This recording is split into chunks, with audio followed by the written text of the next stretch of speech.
గంగమ్మ, మాది అంకంపల్లి గ్రామం, మండలం బెలుగుప్ప మండలం. మేము 6 మంది ఆడపిల్లలు మాకు సంతానం కలిగినది. అందువలన మాకు ఇంతకుముందు జగన్ ప్రభుత్వం ఉన్నంత వరకు ఒకరికే వచ్చేది. ఇప్పుడు 6 మందికి తల్లికి వందనం వచ్చినందువలన అక్కడ చంద్రబాబు నాయుడు అన్నగారికి, లోకేష్ అన్నగారికి, కేశవన్న గారికి, ఇక్కడ వచ్చిన ప్రతి ఒక్కరి నాయకులన్న గారికి అందరికీ పేరు పేరున ధన్యవాదములు తెలుసుకుంటున్నాము.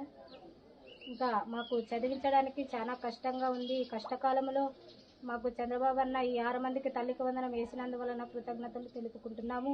మేము చదివించుకోవాలంటే ఎంతో కష్టపడి మాకు పనికి పోతే జరగడము అంతవరకే, కానీ లేకపోతే జరగడం కూడా చాలా కష్టంగా ఉంది.